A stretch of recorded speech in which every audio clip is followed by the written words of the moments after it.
So I'm going to talk to you about the project. It's called the Meaningful Activities Project. I'm an OT who normally works on the complex care wards, and I'm on a secondment for 3 months, so it's a teeny tiny project from January to March, so I'm kind of almost finished now. So up here we've got this lovely lady, and we've tried to sort of brand the project really, because we really want it to be sustainable when I finish my secondment. So we've called her Vera, because I'm sure you're all aware about the communication tool that is validation, emotion, reassurance and activity. And people do remember it. People remember her, which is, so it really works.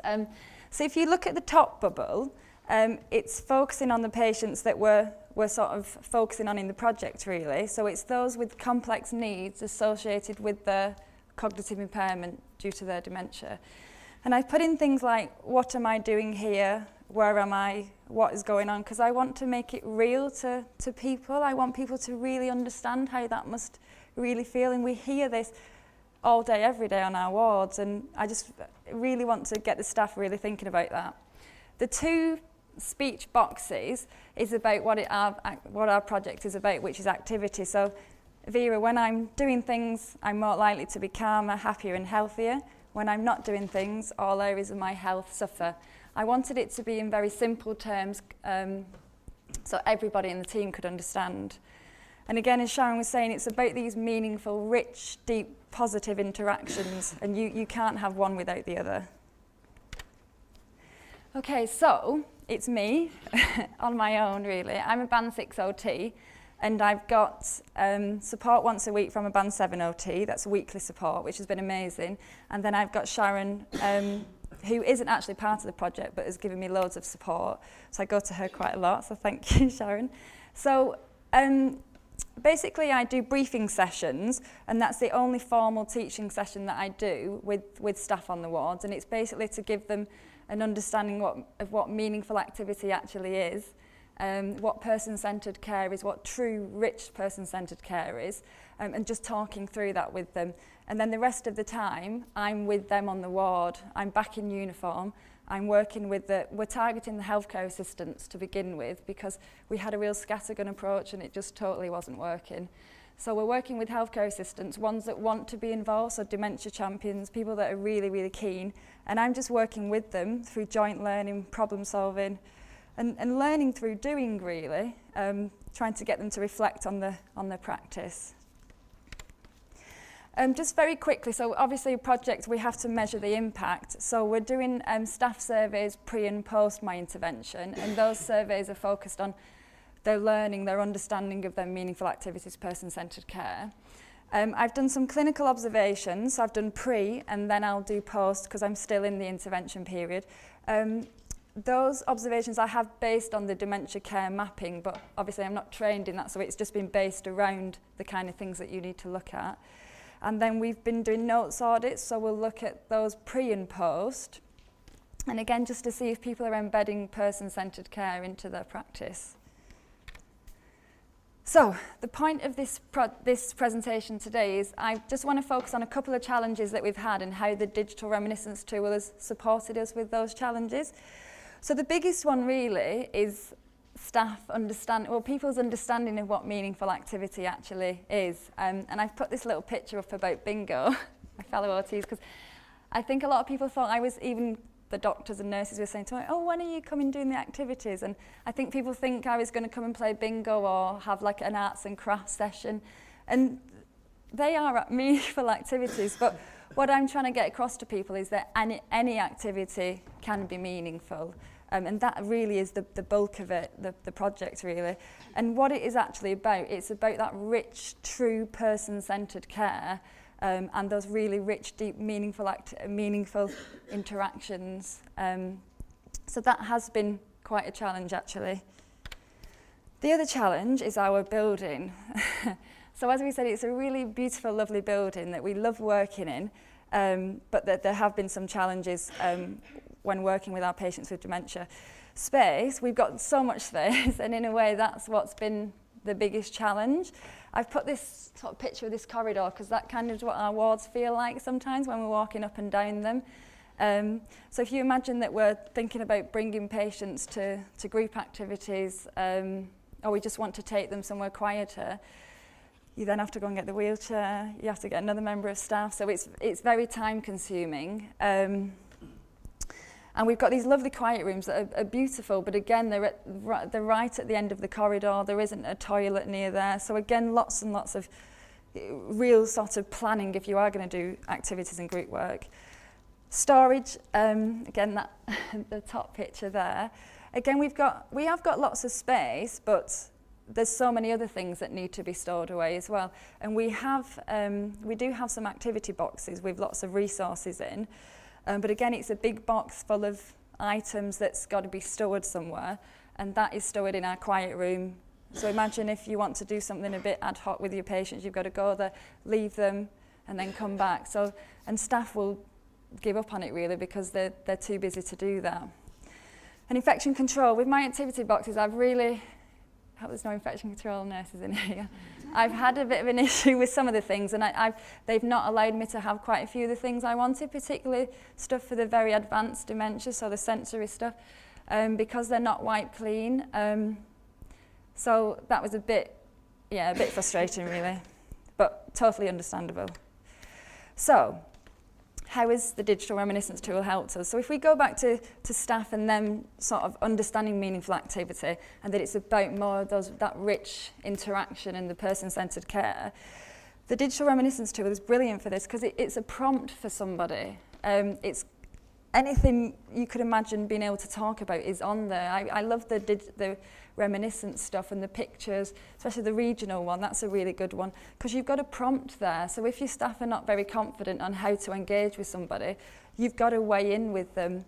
And the other thing that's really useful is you can kind of do a mini This Is Me with somebody on the digital reminiscence tool. So I've put Mrs. D here. So an example, we had a lady, she came to the ward, she was brand new to the ward, and actually they were writing a dolls for her as I was speaking with her. So there were obviously assessments that had been ongoing. She was really distressed and wanted to leave the ward. She didn't want to be in hospital. So we took the My Life to her, and she was happy to engage with us. And literally within about 5 minutes, no exaggeration, we knew so much about her. She liked reggae music, she used to work in bars, she talked about her husband who'd passed away recently, and she actually started opening up about feeling quite anxious about being in hospital. So I'm trying to say to the staff, right, you've got to weigh in now. You know so much about her. This is how you can engage with her and hopefully try and support her when she is feeling distressed. Okay, nearly there. The challenges in the physical environment. So it's one item, so it's not a box load of things that you've got to get out and bring to your patients. It's a really nice size because it's big enough to be visible all the time, but it's small enough to be sort of tucked away in the corner if it's not being used as well. It's portable so that you can move it to your patients, and I can't emphasise how amazing that is in an acute hospital. And we've got the picture down here in the corner because a lot of our distressed patients want to sit where it's really busy, they want to sit with us. So bringing it to the patients there is amazing. It's wiped clean, so we don't have to worry about infection control. And a really quick example, so the cohort bays is where our really complex patients are, and we've got 4 beds, 2 times 4 beds, yeah. So I was in the women's cohort bay, and it was really early days of the project, so I was just trying to sort of teach by doing, is that the right way to say? So I was just getting on with it with patients, and we brought it into the cohort bay with the women, and we did so much. We did a group exercise, we did an exercise group, we played the high roll lower, everybody loves that, by the way, that's the one I always go to. And we did music, and actually the HCA said and again it's assumptions, she said, oh, there was one patient that wouldn't get involved, and that was the one that was at the end doing all of this. So it's just showing staff to give it a try, really. So I'm going to more read these slides because unfortunately Hamer, who is our sister in ED, she couldn't make it today, so we just got a couple of examples of how it can work in the really complex area of A&E. So she just, if I put that all here. So just to give you a picture, as I'm sure you're all aware, with our patients that come into ED, they come in often with problems with memory and other cognitive functions. On top of that, they're in lots of pain, they're feeling really unwell, or they might have an acute injury. the actual physical environment will exacerbate that. It's really noisy, the hustle and bustle, it's a really fast-paced unit. The patient might be in a state of shock, so they're in that chemical fight or flight response. The stress and anxiety, that's a really underestimated thing actually, particularly even in our patients with normal cognition. So for someone like me and you, imagine the stress, or imagine with somebody with cognitive impairment already. The pre-hospital polypharmacy, so what's going on already, are the meds that are wearing off, and that's impacting on the cognition. And then when they're in hospital, we're giving them other medication, and how's that going to be impacting on them? So I'm just going to read this out. So this is an example. All of these are real examples from our staff in ED. So I remember watching a video of a man with dementia. Whenever they played music, he came alive. There were a few occasions in the emergency department we tried to recreate such moments for those with dementia, but we were ill-equipped. We would try to use some of the computers, but they would never play the music loud enough, or staff were using them to type notes or order bloods. Now we've got the digital reminiscence tool, we can easily wheel it into a patient's cubicle. Once we had an elderly chap with dementia who was shouting, grabbing, and in a very agitated state. We decided to try the digital reminiscence tool, but it was still fairly new and we were all slightly scared of this big machine on wheels. We switched it on, found some jazz music, and within 10 minutes the patient was tapping his feet, wiggling his bottom and pretending to blow the trumpet. And I really love this. It was like watching a person transform in front of us. And the last one. So one evening we had an 84-year-old gentleman. He was disorientated and really agitated. We discussed whether to give him some sedation as he had a high falls risk. Staff understandably felt very uncomfortable about doing that. So we tried to use less invasive approaches. So they moved into a visible space, helped him to the toilet, gave him something to eat and drink and adjusted the lights. And they played some calming music via the digital reminiscence tool and he slept for the next 2 hours. We've also been using it in ICU recently as well, and this gentleman has given us permission to use his picture. So this is just a few captions from staff. So they're saying they don't really have a lot of patients with dementia, but some have cognitive impairment as a result of their injuries, and their patients are often inactive for a long time. The digital reminiscence tool has really helped some of the people to practice their cognitive skills before leaving ICU, but even before being up on the base wards as well, which is really important. Other people get really bored in their single rooms and appreciate having something meaningful to do.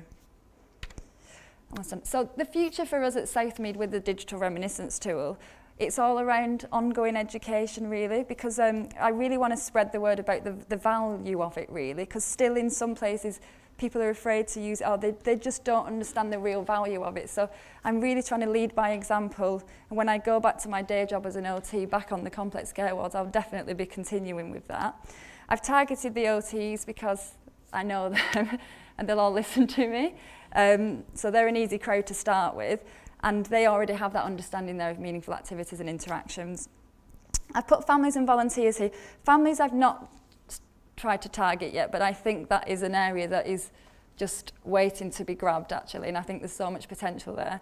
And volunteers, actually, we've got 3 volunteers with us on the project. It's 3 psychology students and they're really keen to be involved, and I've been training them up, and again I'm hoping that they'll lead by example as well. And thank you for your time.